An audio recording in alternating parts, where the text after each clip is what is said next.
Hello, I'm Alicia Malone. Welcome back to TCM as we continue exploring the films of director George Roy Hill. Tonight, we're focusing on the beginning of his feature directorial career.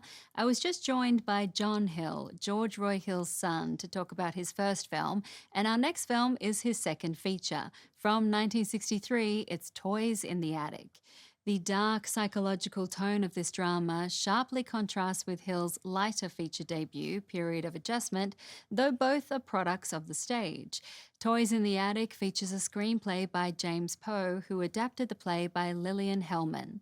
The story takes place in New Orleans, where two aging sisters, Anna and Carrie, live in their old family home, dreaming of someday getting a refrigerator and taking a trip to Europe. Carrie is quite obsessed with their brother, Julian, who hasn't been successful in business before, but this time he returns with his young wife, Lily, flashing around a lot of cash.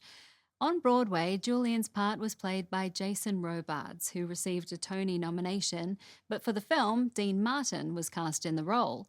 This decision shocked many in Hollywood and gave Martin a rare opportunity to perform in a dramatic part. Martin was supported by an excellent cast: Geraldine Page as Carrie, Wendy Hiller as Anna, Yvette Mimieux as Lily, and Jean Tierney as Lily's mother. But Martin knew that people doubted his ability and made no secret of the fact that he'd never seen or read Lillian Hellman's original play, and that his preferred method of learning lines was to run them with his caddy while playing golf.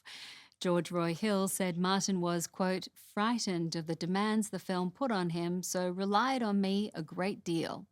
Let's watch from 1963. This is Toys in the Attic.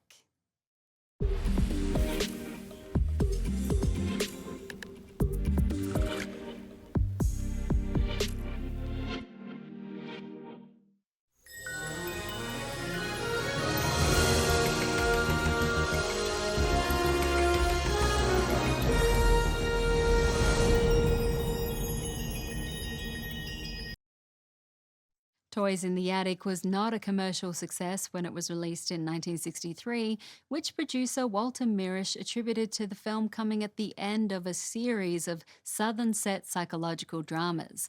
Director George Roy Hill also considered it his least successful movie. He was starting to develop his style as a director of feature films with techniques he would refine over the years, such as using the pre-credits and opening credits to immerse the audience in the world he was creating. Critics weren't impressed with the film, and Dean Martin faced much of the negative feedback. I thought he delivered a fantastic performance, as did Walter Mirisch, but Martin returned to comedy for his next movies, such as Four for Texas and Robin and the Seven Hoods, both with his pal Frank Sinatra. Director George Roy Hill didn't have to wait long for his breakout film. Just a year later, he released his first comedy, starring Peter Sellers as an eccentric pianist watched by two love-struck teenage girls. That's the movie we have for you next, so stay tuned. I'll be back in a few minutes.